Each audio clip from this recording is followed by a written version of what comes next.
There we go. Welcome to our Thursday book launch celebration. And tonight we're going to have a blast with a good community of poets celebrating Myra Malkin's book from Broadstone Books. And this is Sunset Grand Couturier. You have the book so we can show the cover? Oh, wow. I'm going to spotlight for that. Oh, that is gorgeous. Will you show it again? Sure. It's a Japanese print. Oh, it's beautiful. There's a lot of it, so it's kind of hard to make it clear, but Beautiful. It is just beautiful. And, you know, the colors in it just are so rich. I do also want to start with where we can get the book before we even get started. And I will put a link in the chat section once we get started. So you can just hit that link and go support Myra and her writing. I want to give a brief bio before I turn it over. I'm super excited and I'm glad to see another Broadstone Books writer here, Susanna. That is one of the great things about our community is that we get to support each other. This book just was published early 2022. Her chapbook, No Lifeguard on Duty, was published by Mainstreet Rag in 2010.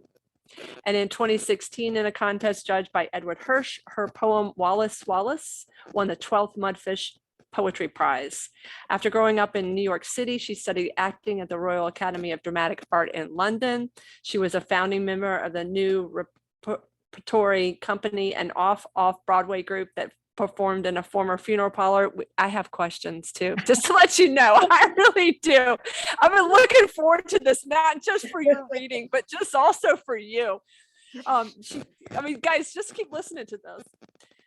So performed in a former funeral parlor. She then attended Cornell Law School and for 15 years was a legal services attorney in upstate New York. She now lives in Manhattan. Welcome, Myra. We're so glad you're here. Looking forward to the reading. thank you so much, Malika. I'm so happy to be here to have a chance to read in this wonderful series. And thank you all for coming.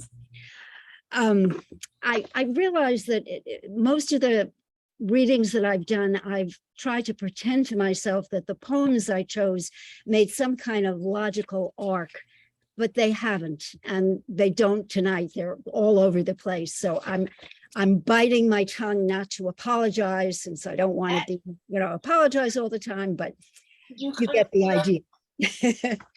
The first poem is about drumming.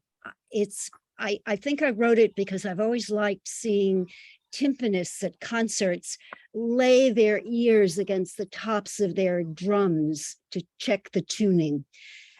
And the poem mentions flams and pataflaflas, which I understand are basic drumming patterns.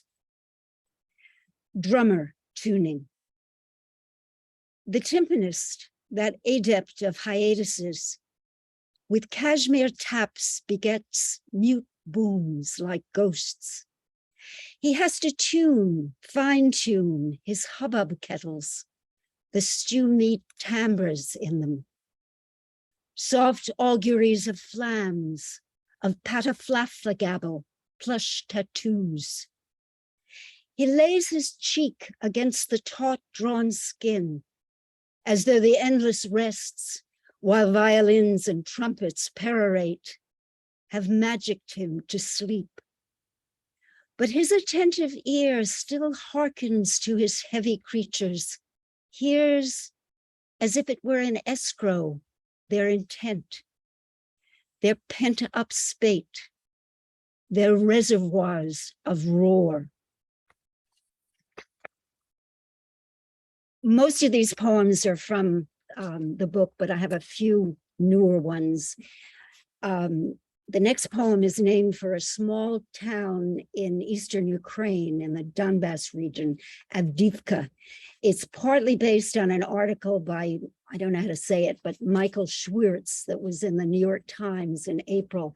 Unfortunately, I've seen the name in the paper recently. Evidently, the Russians are shelling it again, even though it sounds as if there's practically nothing there. Avdiivka. Both sides use Soviet-designed heavy artillery systems, guns that can fill a football field with shrapnel, Somebody named them for flowers. The carnation, 122 millimeter howitzer. The tulip, 240 millimeter mortar. The acacia, 152 millimeter self-propelled gun. In Avdiivka, in the Donbass, there are tulips in people's yards. The cherry trees are in flower. The hospital has no power. The surgeon in Avdiivka's hospital is living at the hospital. If he went home at night, he might be shelled. Then there would be no surgeon in Avdiivka. Besides the Ukrainian troops dug into trenches, a fifth of the population of Avdiivka has not yet left Avdiivka, is underground in hiding. Rocket fire, no heat, no water from faucets, plastic carboys of water, power that's off again, on again. On someone's washed out quilt, bosomy roses carouse. In one of the basements, Varvara, 6 years old, is crayoning an alien. The alien is green. He has an empty eye that looks into the future. Varvara tells a reporter, the alien sees that you will live forever. And what about the war? Oh, that he cannot see, explains Varvara. The next poem is about, thank you, is about my experience of being the descendant of immigrants. In the middle of it, there's a tiny little quotation from Henry James from a book he wrote in 1904. I haven't read the whole book, just one little part of it. He was visiting America from England, and he was really taken aback at how many immigrants there were in New York City. Translated Cossacks. Suppose she happened to be descended from a pariah people, experts at being scapegoats. Cossacks came, they burnt down the house. All night the family crouched between the cornstalks. Soot flakes grazed them. Relatives took them in, they were beholden. The mother kept nagging, let's go to America, your uncle went.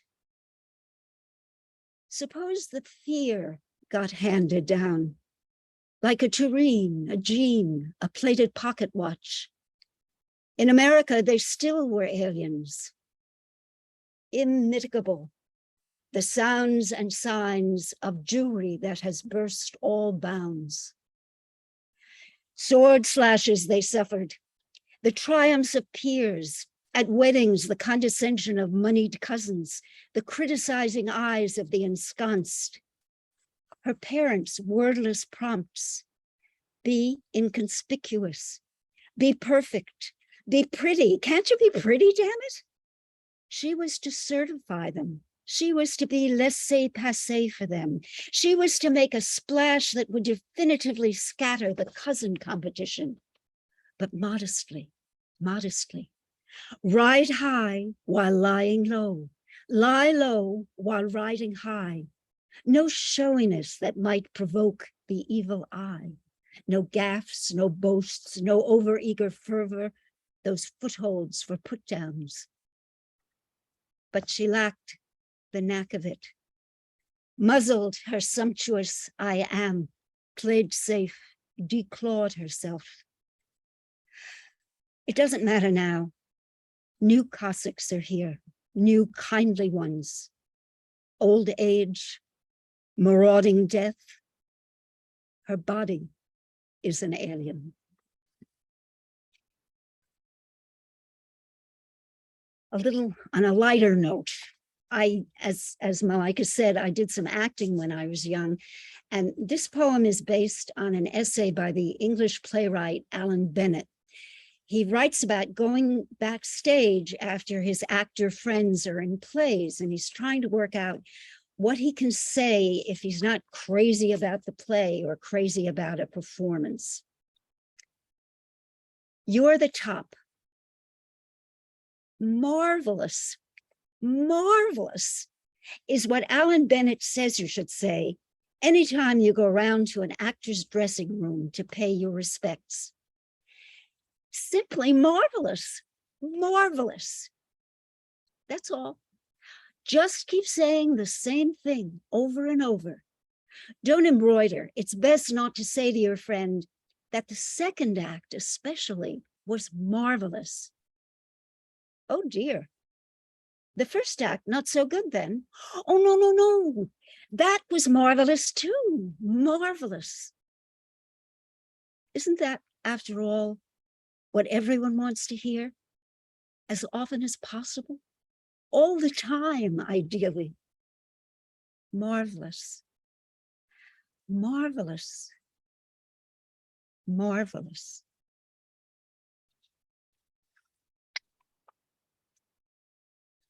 And the next poem is, I guess, you'd call it a 2020 poem, though not out of date, maybe.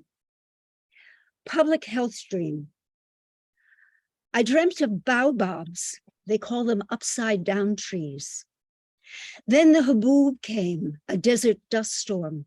Walls of sediment rammed me. The sand seemed to guzzle up the air.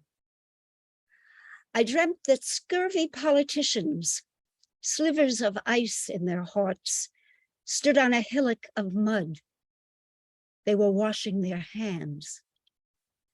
Lies sallied forth from them as excrement and semen, fibs, half-truths, porkies, alternative facts, a sewage haboob. I hid myself in scotch grass. Meanwhile, the dead piled up. I mean, the unrefrigerated dead. People of so-called color, bus drivers, orderlies, firemen, food service workers. The air was like minestrone. Lies filled it. Lies in their aerosol go-karts. The baobabs died. What happened next? I can't remember. I drifted away to the empty suburbs of sleep.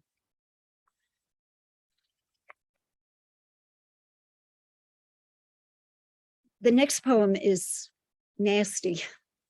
I can't, well, it's called Payback. Someone is angry with you. He has encompassed you, an effigy of you, within his self-cave. As if you had been kidnapped, as if you had been sliced out from your frame. He has you in his thoughts, his puce besmirching thoughts. He's made a voodoo duplicate of you. He steeps you in the tea of his ill will. No power to diffuse this. Now you are angry too. And you have custom built a very little hymn, a crude homunculus, which you have bottled up within the hall of records of your lifeblood. You want this rift to last. You tend to it. You water every day your unforgiveness. Wow. My daughter has lived in Japan for a long time, and when she first went to Japan, I thought I should read The Tale of Genji, the great Japanese novel by Lady Murasaki. I read it, I loved it, but I also got fascinated by the guy who translated the version I read. His name was Edward Seidensticker, and he seems to have been a very cantankerous man. And for some reason, I don't know why, I started feeling very very protective about him. I guess I identified with him, so self-protective maybe isn't wrong. And I wrote this poem about him, but it's almost entirely made up, except that there are two first-person sections that I adapted from a book he wrote about doing his translation. A Genji translator visits an exposition. At the pavilion of the human passions, he ate fruit from a paper punnet. He searched for what was covert on celadon saucers, inaudible peonies, ghost shapes. He gazed at altar-calming votive objects. I have understood these last few days why old people kill themselves in spring. To feel life all around you and to feel no life within. Pathos of pottery fragments, an ochre stoneware stack of stuck to one another serving dishes. At least I have my Genji to go back to. I swear I will go back to it tomorrow. At the Pavilion of the Human Fashions, a printed label listed 5 desires: sex, food, reputation, property, sleep. He looked for omens.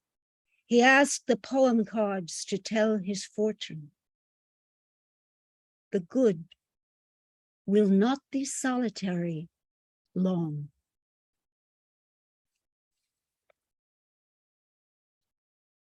When I was a legal services lawyer, my clients were always getting notices that said, your benefits are going to be discontinued. So I borrowed that phrase for the title of this poem. Notice of discontinuance of benefits. Your roommate body, for years she partied with you. Suddenly she's sick, she needs new parts, needs scans, needs EKGs. You are good to her. You go to doctors with her, you sit with her at night. She's angry though. She says you colonized her. You were the governor general who squandered her bauxite, her gold. And now the indigenes rebel. They besiege the capital. They dismantle the collaborative city. The last poem is about Louis MacNeice, a poet who was in all the anthologies of my youth, an Irish poet he is, I should say, Malika, who the first time I said English poet, and then I realized that was a terrible mistake. He was in all the anthologies of my youth, reading MacNeice. Dissolved in the running water of time, we fool our fancy to catch intact what is always in dispersal. Louis MacNeice, Departure Platform. Haven't read through the collected poems, but even if I had pencil marked lines I especially liked, world is crazier and more of it than we think. Would I remember those lines? One poet, one collected poems, one life, so much to know about him, to forget. When his mother died, he was 5.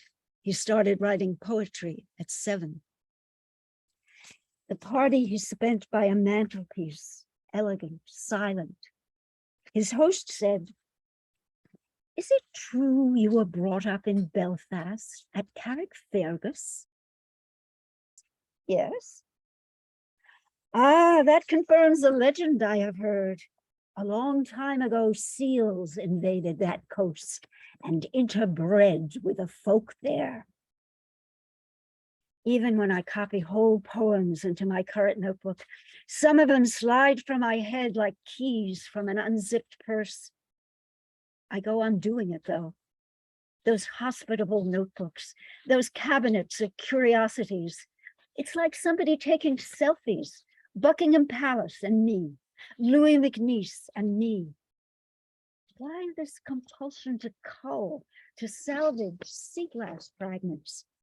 As if I'm stuffing loot into a too small sack and running from a wreck, though it's I who am going to sink, and all too soon.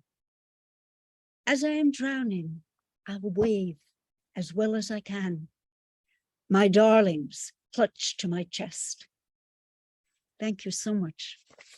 Oh my heavens. I kind of want to go, keep reading. If people want to unmute themselves, please do. And of course, I'm going to warn you ahead of time, Myra, there's a lot of marvelous in there. Wow. Wow. Yes. That was fabulous. Holy cow. Really great. Oh my gosh. And there's a lot in the comment section, which I will pass along to you, Myra. I want to make sure that a lot of the same lines people were writing, just fabulous. This is when we get some Q&A time, and the poet is a Selkie. Yeah. You wanted to ask me about the funeral parlor? I did. I want to start there. There's a whole bunch of other things too. And also I want to point out, I long ago went to a workshop where the person talked about the psychology of vowels within poetry. And they corresponded sounds of the vowels. So like E being a very high vibration, one that kind of makes us happy or lifts us up. Think of the sound a B makes.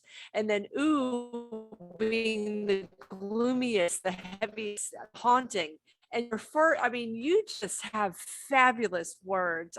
Just to where you could, they're so edible. But the first poem that you read had a lot of ooh sounds in it, and it was so haunting. And I was like, it's fabulous. But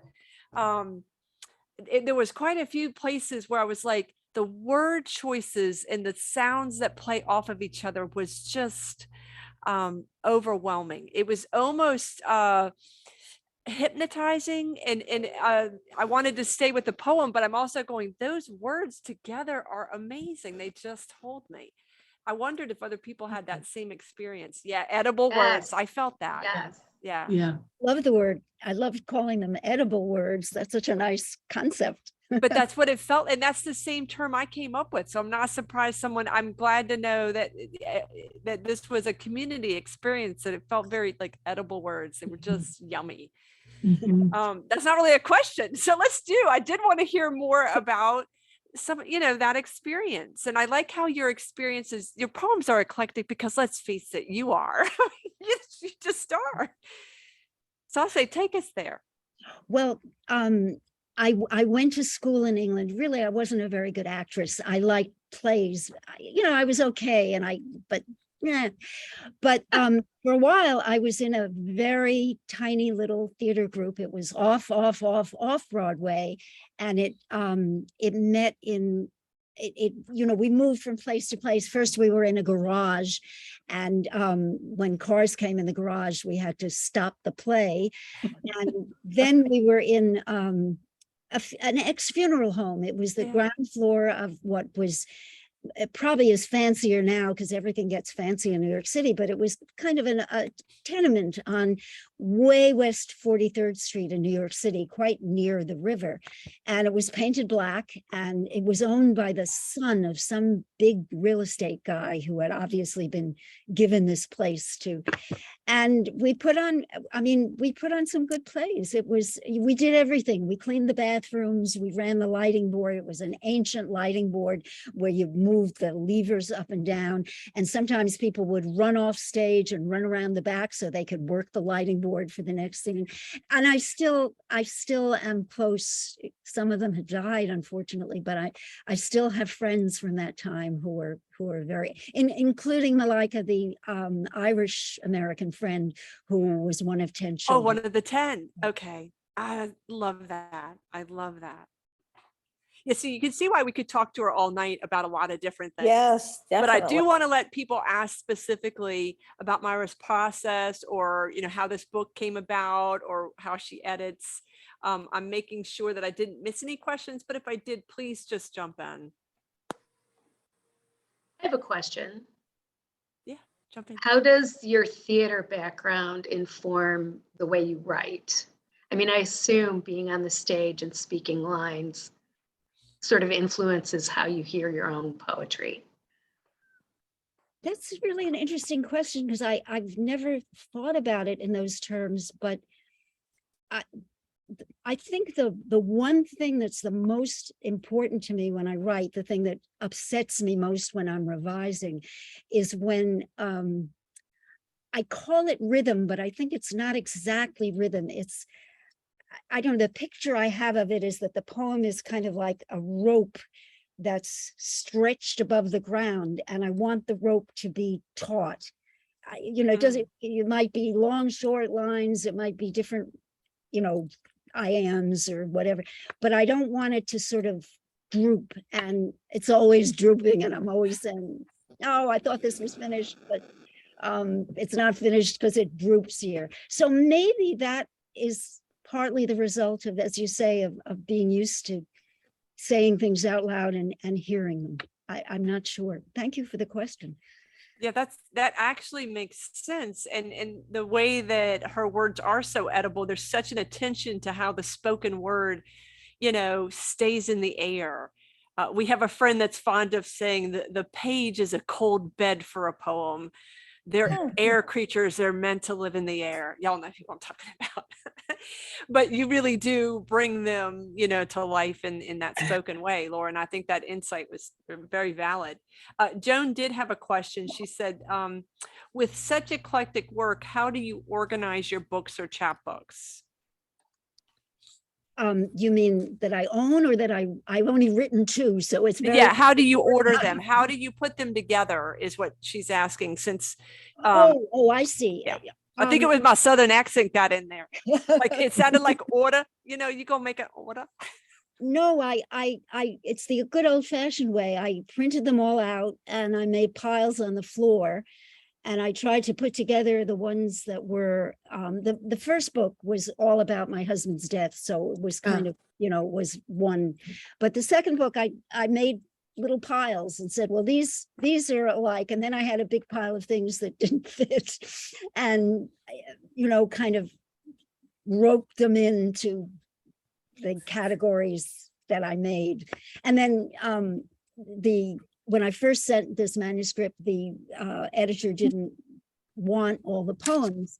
So I had to take some of them out and put others in. And that meant everything, all my categories got mixed up. And and in the end, I decided it's it's like a dirty little secret. It's partly arbitrary, and, try to make, long, short, serious, not so serious, some things that seem to form a natural sequence, but I can't say that I'm very good at that. And it's really, I do it, crossing my fingers and hoping for the best. That gives me hope, because I'm sort of eclectic myself, and that's the biggest problem I have when somebody says, well, why don't you put some things in a chapbook? And I think, well, I don't know. And I don't know how I got away with this one that's coming out, because I sort of did something similar, but it just, I like to write about a lot of different things, but I truly loved your word choices. I'm an admirer of words, and I just want to say that I love what Malika pointed out about your vowels. I hadn't really thought about that, but then afterwards, when I'm thinking back, that first poem, you did have those ooh sounds in there, but you used a lot of alliterative words that were just where you really got the impact with the alliteration. It wasn't just a carry the line over kind of alliteration, make people keep thinking the same thought. You really had a lot of punch to your alliteration, and I really I admired that specific thing very much.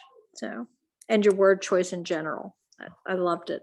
So, Jen, I think you're really hitting something that is, one of her, immense strengths is this sonic topography of a poem. Yes. I mean, I think a masterclass in just going by the poems that we heard tonight and understanding how those sounds feel in a body when they're said, when we hear them. And so that to me was fascinating, and it's palpable, even spoken. And a lot of times we don't recognize when we read it on the page we might see it visually if there's a similarity that way, but this was just definitely the echoing of certain sounds back to each other, which was fascinating. What a great phrase, sonic Topography. I don't know that that's a thing, but that's what I call it. That's Yeah. how I experience like poem, certain people who are really master craftsmen with the language skills. It's like a sonic topography. We could chart it. We could Wow. say, this is the landscape. This is the landscape of this Are poem. you going to be teaching a course on that soon, Malika? No, but the psychology of vowels, you would be. That was Kathy Smith Bowers, North Carolina Poet Laureate, and she had done a lot of research in that.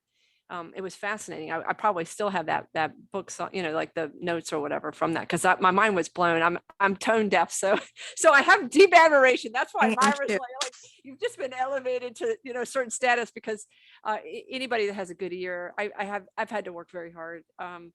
You to can't be tone deaf if you're using all those wonderful words and phrases. I don't. That's it's like a parrot that has learned over time. I've had patient teachers. I have. But so yes, so Susanna, you felt like that is very much like one of her master skills. I mean, it is just amazing. Yeah. Do we have any other questions that I've missed, or that you have thought of since we've been talking? If not, we will head towards some open mic. And I just want to say thank you so much for coming here and sharing your work. That was fabulous. And I loved hearing some pieces of stories. I kind of still want to pick your brain, but maybe we'll circle back around. Well, thank you so much for having me and for your incredibly generous response. I really appreciate it. It is a great group of people. We've been very fortunate. Yes. Yeah. So I have the list of people that are willing to read. So Christy, I have got you listed first, and I will spotlight you if you give me just a moment. If somebody did not want me to video your poem, just let me know and I will pause it. The recording. I'll pause the recording while you read. So don't worry about that. If you have something that you would want not to be recorded, I'll turn it off. Hi, Christy, all you. Okay. Can everybody hear me? You're good. Okay, good. So the poem I'm going to read tonight is not in the new chapbook that will be out soon, but it is out in the current edition of Heron Clan. And I will be reading at Well Versed Words this weekend on Zoom with Allison Hurwitz. So this is called Ode to a Peach, and it's for 3 friends of mine that are having babies either right this minute and 2 more any day now. Ode to a Peach. Crushed velvet skin shelters a soul. A hearty pulped mouth exhales summer seed. Succulent aroma speaks placenta's arrival. Her elan suffuses sunset's texture. Thanks. Thank you. Oh, wow. It's a lot of friends at the same time. Don't drink after them. It could be contagious. I did want to point out that so Karen reminded us that The Abiding Image is the book that Kathy Smith Bowers wrote about the power of vowel sounds. Thank you, Karen. And I'm coming to you now, so don't go far. And Laura put the link to that book in the chat. It's an amazing book about writing, but it does talk about the specific vowel sounds and what their particular superpowers are. It's great. I just hardly even want to read. I just want to hear more of Myra. That was amazing. We could go back to her too. All right, I'm going to try to read this really fast so we have more time. No. No. It's a little freshish ink, freshish, sort of fresh. Acing it. I found you standing sentinel by a shady gravel drive in the quiet cul-de-sac I walk. The dark gray lines of ridges in your trunk, insisting that my eyes travel up to where you yield to a smoother, lighter gray of mottle in your bark. Your limbs reach up from here and out into these, holding on to your so many fans of bright green leaves, which flirt with the infinite blue of the sky. The Acer family tree has many branches, I have read. I have read that certain branches of your family are called tone woods. highly thought of for the purity, richness, depth of sound which they convey when used in musical instruments. It's proven hard for me to pin your exact branch down. Maple likely, maybe red in fall. It's summer now. Your leaves will change. Your leaves will fall, but not your fruit. You birth Samara, which dance on breezes, spinning round and round, angel wings we knew as whirligigs when we were young. We knew as magic, knew as joy. We knew as luck when we so rarely managed holding our hands just so and having one land within our grasp. Holding our hands just so, as I am doing now, as if it is I who makes an offering now. Karen, I love that. Trees. The poem. Yes, the tree is the inspiration, but I love that poem. Thank you. Oh, thank you. Yeah, holding our hands just so. Flirt with the info. A lot of people put some things in the comments, so go look at that. Regina, I am coming your way. There you are. Give me just a sec. Okay. Hi, everybody. Okay, so this poem is a poem that kind of focuses on just kind of where I think we are right now. And if you kind of reflect back on the saying of, what's old is new. This is entitled, and this will be in the Autoethnographer. That is a literary journal. And so that it will be along with two other poems, will be in the November edition. It's entitled Myth as Latter Life, Pandora Revisited. Box flung wide, out crawls the solid form of what has been living as essence, as whisper, as rumor, as silent talk in corners. It puts on clothing garish red, calls it blood of Jesus, and paints it across the annals of a familiar menacing history that bursts again and again, and it boldly announces an extra coming.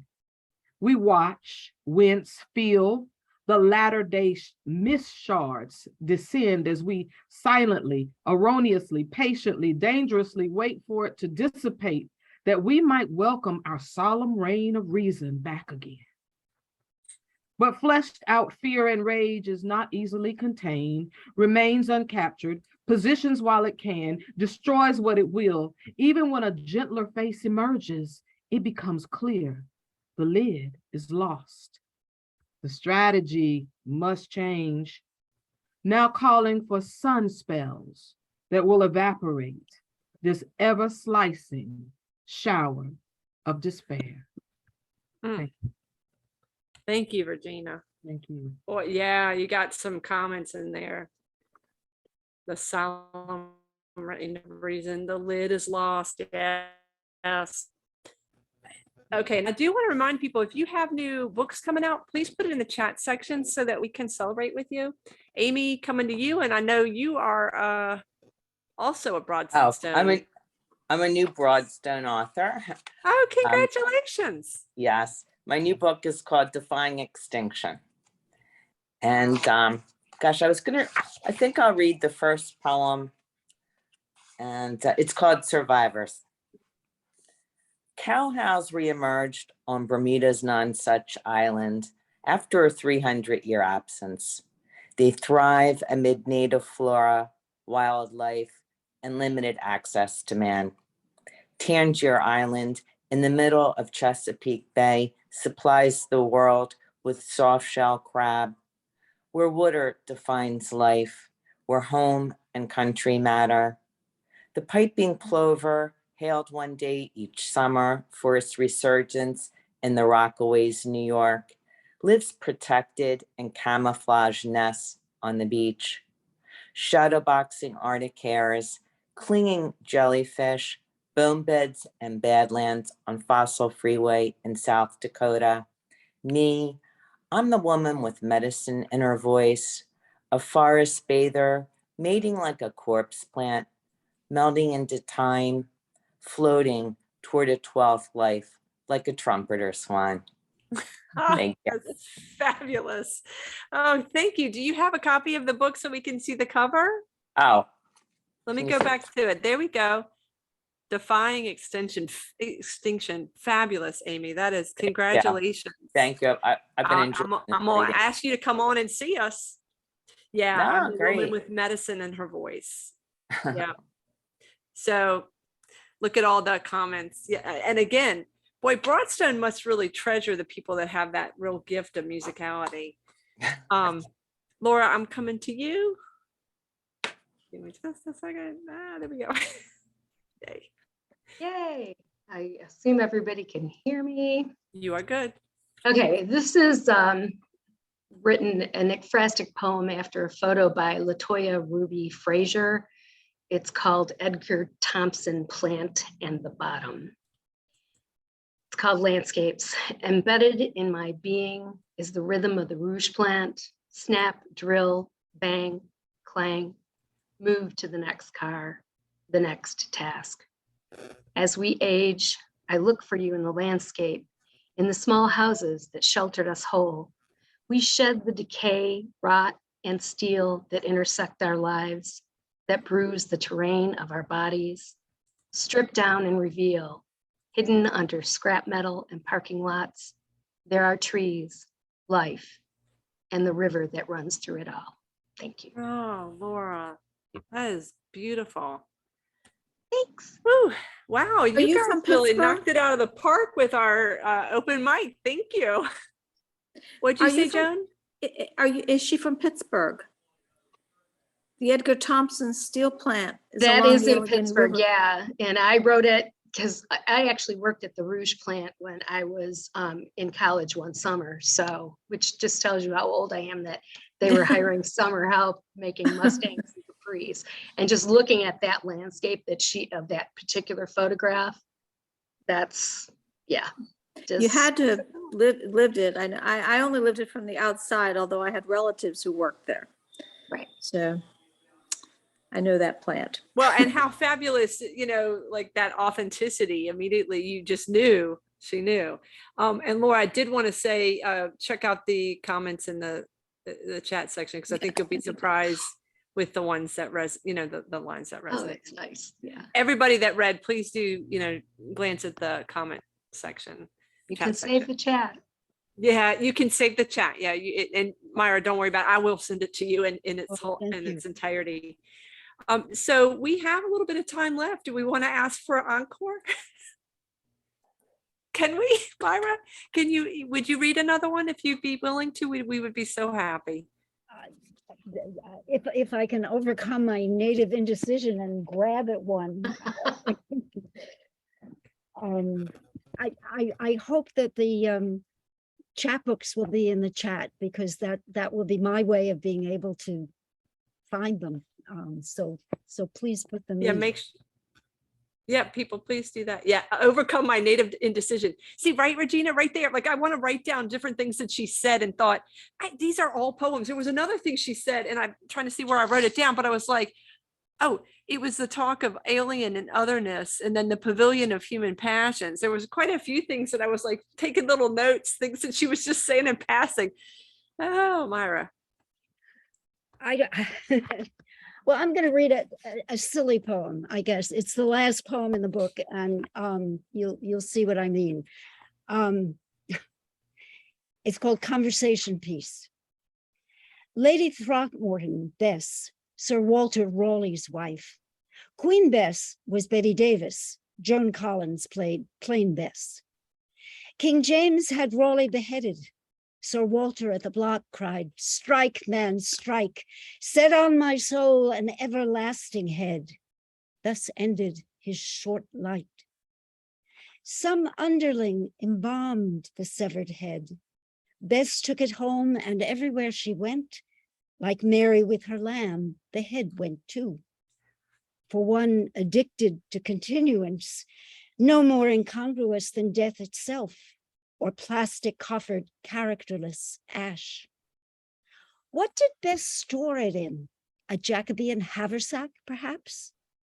a scarlet leather pouch, says one account. Had she a minion whose task was to carry that sack? In the flurry of some departure, did a frazzled servitor shout, "Who has the head?" Yes, the head. Oh, that's awesome. See, and again, I was listening to the task and sack. I mean, just listen to the word choices there. Gosh. Yes, who has the head? Oh, wait, so fabulous job. I just want to say thank y'all so much for making amazing Thursday today. I'm kind of just like basking in the stew of this. That's lovely. Thank you, everybody. And it was wonderful, you know, it was wonderful to hear your poems and, you know, feel part of you, because you're obviously, you know, you're obviously a wonderful group, informal group, and it's really shows. Thank you. Yeah, I think we have become a pretty tight-knit group. I did want to go back to, I've been putting in the link for ordering the book, but if someone wanted an autograph copy, Myra, is that something you are doing if they got in touch with you? Oh, sure, yeah. What would be the best way to do that? You want me to put your email address in there? Yeah, you can do that. It's Okay. do you want me to type it in? Oh, that would be great if you would. I was going to look it up and Yeah, I'd be glad look to at do that. that'd be perfect. And so has everybody put in there? So how many people have books coming out or have just had them come out? Joan does, Christy does, Amy does. And I have know you all, Yeah. and of course Myra does. Make sure you put a link to your book in there. And Myra has put in her Gmail. So if you want to get an autographed copy, I know I do. So you can make sure you get that email address. All right, guys. Thank you so much for our Thursday. Thank you for letting us Thank you celebrate so with you. much. All right. This guys. was a Wonderful. treat. It was Thank you. Wonderful. Thank Such a you. treat. Thank you. Yeah. Oh my gosh. Yeah. Really. Be well. Fabulous.